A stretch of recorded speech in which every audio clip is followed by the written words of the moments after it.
ಇವತ್ತಿನ ಮೈನ್ಕ್ರಾಫ್ಟ್ ವಿಡಿಯೋದಲ್ಲಿ ನಾವು ಮಾಡ್ತಿರೋದು ಒಂದು ದೊಡ್ಡ ಐರನ್ ಫಾರ್ಮ್. ಲಿಟ್ರಲಿ ಈ ಐರನ್ ಫಾರ್ಮ್ನ ಬಿಲ್ಡ್ ಮಾಡೋದಕ್ಕೆ ನನಗೆ ಆಲ್ಮೋಸ್ಟ್ 4 ಅವರ್ಸ್ ತಗೊಂಡು. ಸೊ ವಿತೌಟ್ ವೇಸ್ಟಿಂಗ್ ಟೈಮ್ ಇವಾಗ ನಾವು ನಮ್ಮ ವಿಡಿಯೋ ಕಡೆ ಹೋಗೋಣ.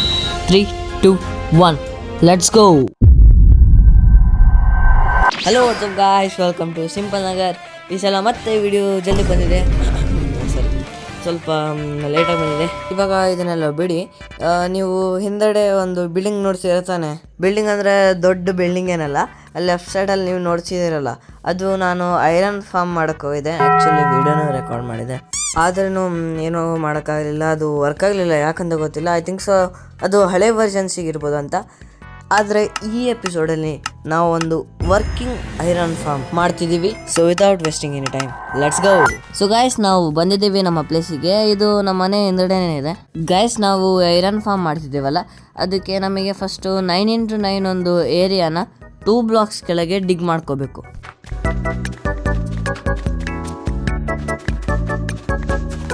ಸೊ ಗೈಸ್, ನಾವು 2 ಬ್ಲಾಕ್ಸ್ ಕೆಳಗೆ ಡಿಗ್ ಮಾಡ್ಕೊಳೋದು ಆಗಿದೆ. ಇವಾಗ ನಾವು 2 ಬ್ಲಾಕ್ಸ್ ಕೆಳಗೆ ಡಿಗ್ ಮಾಡಿದೀವಲ್ಲ, ನಾವು 4 ಸೈಡ್ ವಾಟರ್ನ ಪ್ಲೇಸ್ ಮಾಡಬೇಕು. ಇವಾಗ ನಾನು ವಾಟರ್ 4 ಸೈಡ್ ಪ್ಲೇಸ್ ಮಾಡಿಟ್ಟಿದ್ದೀನಿ. ಈ ವಾಟರ್ನೆಲ್ಲ ಪ್ಲೇಸ್ ಮಾಡಾದ್ಮೇಲೆ ನಾವು ಇಲ್ಲಿ ಸೆಂಟರಿಗೆ ಬಂದ್ಬಿಟ್ಟು 8 ಫೆನ್ಸ್ ಗೇಟ್ನ ಹಾಕಬೇಕು.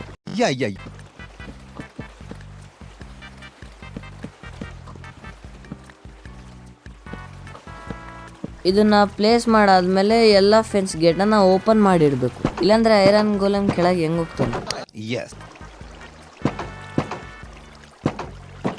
ಸೊ ನಾವಿಲ್ಲಿ ಎಲ್ಲ ಫೆನ್ಸ್ ಗೇಟ್ನ ಓಪನ್ ಮಾಡಿದ್ದೀವಿ.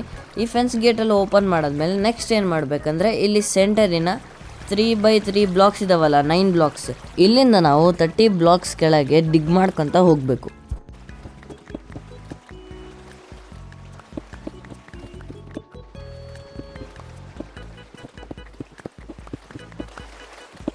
ಗೈಸ್, ನಾವು ಇವಾಗ 30 ಬ್ಲಾಕ್ಸ್ ಕೆಳಗೆ ಡಿಗ್ ಮಾಡಿದ್ದೀವಿ. ಇವಾಗ ನಾವು ಯಾವ್ದಾನ ಒಂದು ಸೈಡಲ್ಲಿ ಸ್ವಲ್ಪ ಬ್ಲಾಕ್ಸ್ನ ಗ್ಯಾಪ್ ಮಾಡ್ಕೊಂಡ್ಬಿಟ್ಟು ಅಲ್ಲಿ ಚೆಸ್ಟ್ ಎಲ್ಲ ಇಡಬೇಕು. ನಾನಿಲ್ಲಿ ಸ್ವಲ್ಪ ಬ್ಲಾಕ್ಸ್ ಗ್ಯಾಪ್ ಮಾಡ್ಕೊಂಡಿದ್ದೀನಿ. ಇಲ್ಲಿ ಚೆಸ್ಟ್ ಎಲ್ಲ ಇಡಬೇಕು, ಯಾಕಂದರೆ ಐರನ್ ಎಲ್ಲ ಕಲೆಕ್ಟ್ ಮಾಡೋಕ್ಕೆ ಇದೇ ಚೆಸ್ಟಲ್ಲಿ ಇಡಬೇಕಲ್ಲ. ಸೊ ಇಲ್ಲಿ ನಾನು ಗ್ಯಾಪ್ ಮಾಡ್ಕೊಂಡ್ಬಿಟ್ಟು ಇಲ್ಲಿ ಚೆಸ್ಟ್ ಇಡೋಕ್ಕೆಲ್ಲ ಜಾಗ ಮಾಡ್ಕೊಂಡಿದ್ದೀನಿ. ನಾನಿವಾಗ ಇಲ್ಲಿ ಚೆಸ್ಟೆಲ್ಲ ಇಟ್ಟಿದ್ದೀನಿ. ಮತ್ತು ಇಲ್ಲಿ ಹಾಪರ್ ಅಂದರೆ ಎಲ್ಲ ಸಾಮಾನೆಲ್ಲ ಕಲೆಕ್ಟ್ ಮಾಡಿಬಿಟ್ಟು ಚೆಸ್ಟಲ್ಲೆಲ್ಲ ಸ್ಟೋರ್ ಮಾಡುತ್ತೆ. ಇವಾಗ ನಾನು 9 ಹಾಪರ್ಸ್ ಇಡ್ತಿದ್ದೀನಿ, ಯಾಕಂದರೆ ಚೆಸ್ಟಲ್ಲೆಲ್ಲ ಸ್ಟೋರ್ ಮಾಡಬೇಕಲ್ಲ ಐರನ್ ಎಲ್ಲ ಬರೋದು. ಸೊ ಇವಾಗ ನಾವು ಎಲ್ಲ ಹಾಪರ್ಗಳನ್ನ ಇಟ್ಟಿದ್ದೀವಿ. ಇವಾಗ ಇಲ್ಲಿ ಸೈನ್ ಬೋರ್ಡ್ಸ್ ಇರ್ತಾವಲ್ಲ, ಈ ಸೈನ್ ಬೋರ್ಡ್ಸ್ನ ನಾವು 9 ಸೈನ್ ಬೋರ್ಡ್ಸ್ನ ಹಾಕಬೇಕು. ಯಾಕಂದರೆ ಇಲ್ಲಿ ನಾವು ಲಾವಾ ಹಾಕ್ತಿದ್ದೀವಲ್ಲ, ಸೊ ಲಾವಾ ಕೆಳಗೆ ಬೀಳಬಾರ್ದಂತ. ಯಾಕಂದರೆ ಬಿತ್ತಂದರೆ ಎಲ್ಲ ಬರ್ನ್ ಆಗಿಬಿಡುತ್ತೆ. ಸೊ ಲಾವಾನ ಬ್ಲಾಕ್ ಮಾಡೋದಕ್ಕೆ ನಾವಿಲ್ಲಿ ಸೈನ್ ಬೋರ್ಡ್ ಹಾಕ್ತಿದ್ದೀವಿ.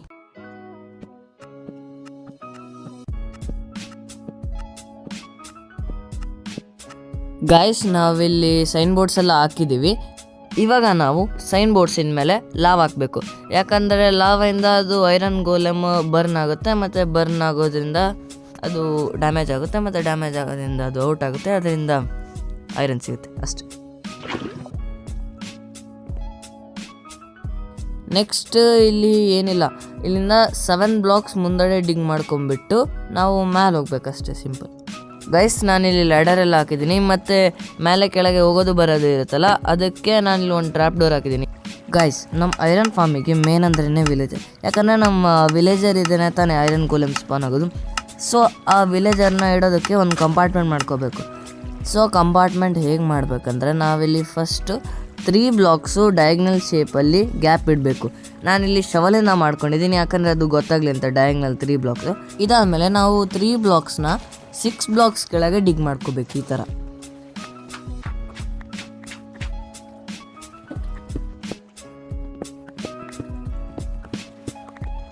ಇವಾಗ ನಾವು 3x3x3 ಬ್ಲಾಕ್ಸ್ ಆಪೋಸಿಟ್, ಅಂದರೆ ನೀರಿದೆ ಅಲ್ಲ, ನೀವು ಐರನ್ ಗೋಲ ಮೇಲೆ ಸ್ಪಾನ್ ಆಗುತ್ತಲ್ಲ, ಅದರ ಆಪೋಸಿಟ್ ಡೈರೆಕ್ಷನಲ್ಲಿ ಹೋಲ್ನ ಡಿಗ್ ಮಾಡ್ಕೋಬೇಕು.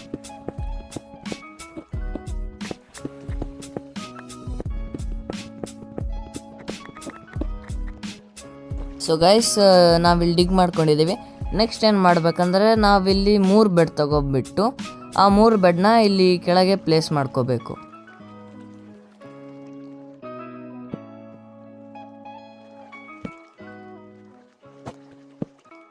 ಸೊ ಗೈಸ್ ಇಲ್ಲಿ ನಾವು ಇದು ಪ್ಲೇಸ್ ಮಾಡ್ಕೊಂಡಾದ್ಮೇಲೆ 2 ಸ್ಮೂತ್ ಸ್ಟೋನ್ ಸ್ಲ್ಯಾಬ್ಸ್ನ ಸೈಡಿಗೆ ಹಾಕೋಬೇಕು.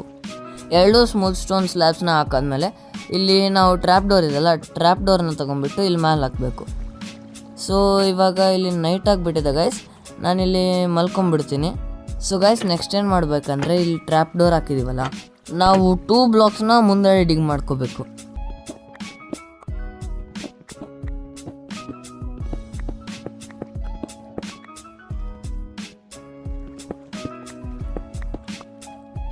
ನೆಕ್ಸ್ಟ್ ಏನು ಮಾಡ್ಬೇಕಂದ್ರೆ ಇಲ್ಲಿ ಸುತ್ತಮುತ್ತ ಟಾರ್ಚ್ ಹಾಕಬೇಕು. ಯಾಕಂದರೆ ಬೇರೆ ಮಾಪ್ಸ್ ಎಲ್ಲ ಸ್ಪಾನ್ ಆಗ್ತಿರ್ತವ, ಆ ಸ್ಪಾನ್ ಆಗೋದನ್ನು ತಡಿಬೇಕಂದ್ರೆ ನಾವು ಟಾರ್ಚ್ ಹಾಕಂತ ಹೋಗ್ಬೇಕು. ಇದಾದಮೇಲೆ ನೆಕ್ಸ್ಟ್ ನಾವಿಲ್ಲಿ ಝಾಂಬಿನ ಕ್ಯಾಪ್ಚರ್ ಮಾಡಿಡೋಕ್ಕೆ ಒಂದು ಬೋಟ್ ಹಾಕಬೇಕು. ಯಾಕಂದರೆ ಅಲ್ಲಿ ಬೆಡ್ ಇದೆ ಅಲ್ಲ, ಅಲ್ಲಿ ಬೆಡ್ಡಲ್ಲಿ ವಿಲೇಜರ್ನ ಇಡೋದು. ಇಲ್ಲಿ ಬೋಟ್ ಮೇಲೆ ಝಾಂಬಿ ಕ್ಯಾಪ್ಚರ್ ಆಗಿರುತ್ತೆ. ಈಗ ಆ ವಿಲೇಜರ್ಸ್ಗಳಿಗೆ ಝಾಂಬಿ ಅಂದರೆ ಭಯ. ಸೊ ಹೆದರ್ಕೊಂಡ್ಬಿಟ್ಟು ಐರನ್ ಗೋಲಮ್ ಸ್ಪಾನ್ ಮಾಡುತ್ತೆ. ಆದರೆ ಆ ಐರನ್ ಗೋಲಮ್ ಇರುತ್ತಲ್ಲ, ನಾವು ಅಲ್ಲಿ 30 ಬ್ಲಾಕ್ಸ್ ಕೆಳಗೆ ಡಿಗ್ ಮಾಡಿದ್ವಲ್ಲ, ಅಲ್ಲಿ ಸ್ಪಾನ್ ಆಗಿಬಿಟ್ಟು ಕೆಳಗೆ ಹೋಗ್ಬಿಟ್ಟು ಕಿಲ್ ಆಗುತ್ತೆ. ಅದರಿಂದ ನಮಗೆ ಐರನ್ ಸಿಗುತ್ತೆ, ಅಷ್ಟೇ ಸಿಂಪಲ್. ಸೊ ಬೋಟಿನ ಪ್ಲೇಸ್ ಮಾಡಾದ್ಮೇಲೆ ನಾವಿಲ್ಲಿ ಹೊರಗೆ ಬರೋಕ್ಕೆ ಒಂಥರ ದಾರಿ ಮಾಡ್ಕೋಬೇಕು.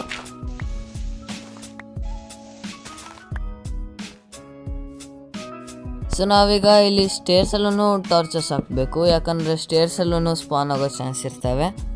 ಸೊ ಅದರಿಂದ ಇವಾಗ ನಾವು ಟಾರ್ಚಸ್ ಹಾಕ್ಬಿಟ್ಟಾದ್ಮೇಲೆ ಇಲ್ಲನ್ನು ಕವರ್ ಮಾಡ್ಕೋಬೇಕು ಟ್ರ್ಯಾಪ್ ಡೋರಿಂದ.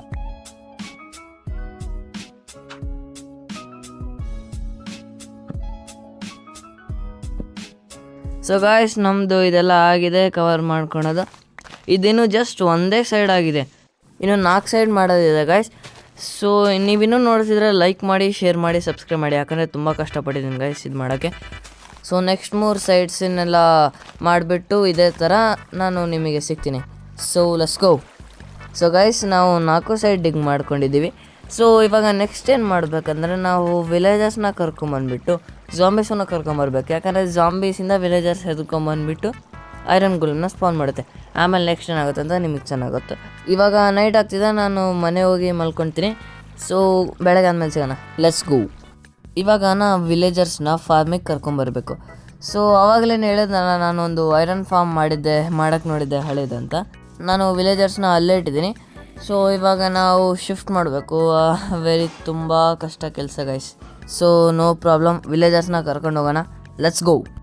ಸೊ ಗೈಸ್ ಇದನ್ನು ಫ್ಲೆಚಿಂಗ್ ಟೇಬಲ್ ಅಂತಾರೆ. ಏನಂದರೆ ಇದನ್ನು ಪ್ಲೇಸ್ ಮಾಡಿದ್ರೆ ವಿಲೇಜರ್ಸ್ ಇರ್ತಾರಲ್ಲ ಅವರಿಗೆ ಜಾಬ್ ಸಿಕ್ದಂಗೆ ಆಗುತ್ತೆ. ಸೊ ಆ ವಿಲೇಜರ್ಸು ಅದರಿಂದಡೇ ಫಾಲೋ ಮಾಡ್ಕೊತ ಬರ್ತಾರೆ. ಇವಾಗಿನ್ನೂ 1 ವಿಲೇಜರ್ನ ಕರ್ಕೊಂಡು ಹೋಗ್ತೀನಿ. ಇನ್ನು ತುಂಬ ವಿಲೇಜರ್ಸ್ ಇದ್ದಾರೆ ಗೈಸ್, ಆಲ್ಮೋಸ್ಟ್ 6 to 7 ಇದ್ದಾರೆ. ಸೊ ಇವಾಗ ಅಷ್ಟನ್ನು ಕರ್ಕೊಂಬರ್ಬೇಕು. ಸೊ ಅವರೆಲ್ಲರನ್ನೂ ಕರ್ಕೊಂಬಂದಾದ್ಮೇಲೆ ಸಿಗ್ತೀನಿ. ಸೊ ಗೈಸ್ ನಾವು ಇಲ್ಲಿ ಎಲ್ಲ ವಿಲೇಜರ್ಸ್ನ ಕರ್ಕೊಂಬಂದಿದ್ದೀವಿ ಗೈಸ್. ತುಂಬ ಟೈಮ್ ಆಯಿತು ಗೈಸ್, ಆದ್ರೂ ಬರೀ 6 ವಿಲೇಜರ್ಸ್ ಇದ್ದರು ಗೈಸ್, ಏನೂ ಮಾಡೋಕ್ಕಾಗಲಿಲ್ಲ. 2 ಸೈಡ್ ಆಗಿದೆ, ಇನ್ನು 2 ಸೈಡ್ ಫ್ಯೂಚರಲ್ಲಿ ಯಾವಾಗ ನೋಡೋಣ. ಸೊ ಇಲ್ಲಿ ನಾವು ಇವಾಗ ನೆಕ್ಸ್ಟ್ ಏನು ಮಾಡಬೇಕಂದ್ರೆ ಝಾಂಬಿನ ಕರ್ಕೊಂಬರ್ಬೇಕು. ಯಾಕಂದರೆ ಝಾಂಬಿ ಇದ್ದರೆ ತಾನೇ ಐರನ್ ಗೋಲಮ್ ಸ್ಪಾನ್ ಆಗೋದು. ಸೊ ಇವಾಗ ಝಾಂಬಿನ ಕರ್ಕೊಂಬೋಣ. ಸೊ ಗೈಸ್ ಅಲ್ಲಿ 2 ಝಾಂಬಿ ಕಾಣಿಸ್ತಿದ್ದಾವೆ. ಇವಾಗ ಒಂದನ್ನು ಕ್ಯಾಪ್ಚರ್ ಮಾಡೋಣ, ಇನ್ನೊಂದನ್ನು ನೋಡೋಣ. ಸೊ ತಡ್ರಿ, ಇಲ್ಲಿ ಹಿಂದಡೆ, ಎಸ್ ಗೈಸ್ ಅಲ್ಲಿ ಹಿಂದಡೆ ಝಾಂಬಿ ಬಿತ್ತು. ಇವಾಗ ಅದು ಮೇಲೆ ಬರೋಕ್ಕಾಗಲ್ಲ, ಯಾಕಂದರೆ ನಾವಲ್ಲಿ 2 ಬ್ಲಾಕ್ ಕೆಳಗೆ ಡಿಗ್ ಮಾಡೀವಿ. ಅದು ಒಂದೇ ಬ್ಲಾಕ್ ಅಷ್ಟೇ ಜಂಪ್ ಮಾಡೋಕ್ಕಾಗೋದು. ಸೊ ನೀವು ನೋಡ್ತಿರೋಂಗೆ ಇಲ್ಲಿ ಟ್ರ್ಯಾಪ್ ಡೋರ್ನ ಕ್ಲೋಸ್ ಮಾಡಿಬಿಟ್ರೆ ಅದು ಬರೋಲ್ಲ. So that's it guys. ಇವಾಗ ಇದು ಝಾಂಬಿ ಕೆಳಗೆ ಹೋಗ್ಬೇಕಂದ್ರೆ ಏನು ಮಾಡ್ಬೇಕಂದ್ರೆ ಏನಿಲ್ಲ, ನಾವು ದೂರ ಹೋಗ್ಬೇಕಷ್ಟೇ ಇಲ್ಲಿಂದ. ಯಾಕಂದರೆ ನಾವು ಹತ್ತಿರ ಇದ್ವಿ ಅಂದರೆ ಝಾಂಬಿ ಇಲ್ಲೇ ಇರ್ತೈತಿ, ಬರೋದೇ ಇಲ್ಲ. ಸೊ ಇವಾಗ ನಾವು ದೂರ ಹೋದ್ವಿ ಅಂದರೆ ಝಾಂಬಿ ಕೆಳಗೆ ಹೋದ್ಮೇಲೆ ಅದು ಕ್ಯಾಪ್ಚರ್ ಆಗುತ್ತೆ ಬೋಟಲ್ಲಿ. So that's it. ಇನ್ನೂ 3 ಸೈಡ್ ಉಳಿತವೆ, ಅದನ್ನು ಫ್ಯೂಚರಲ್ಲಿ ನೋಡೋಣ.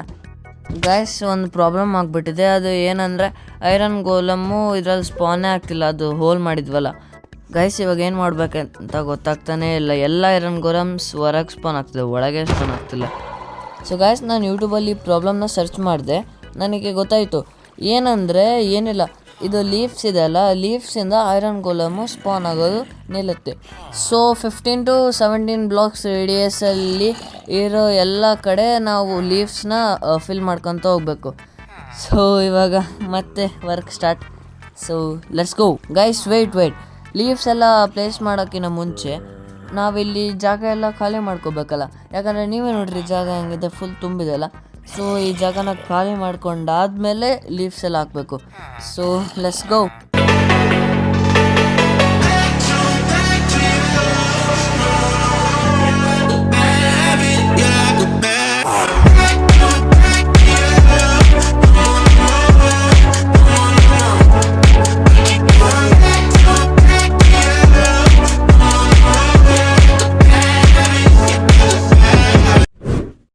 ಸೊ ಗಾಯ್ಸ್, ಫೈನಲಿ ನಮ್ಮದು ಐರನ್ ಫಾರ್ಮ್ ಸಕ್ಸಸ್ಫುಲಿ ಕಂಪ್ಲೀಟ್ ಆಗಿದೆ.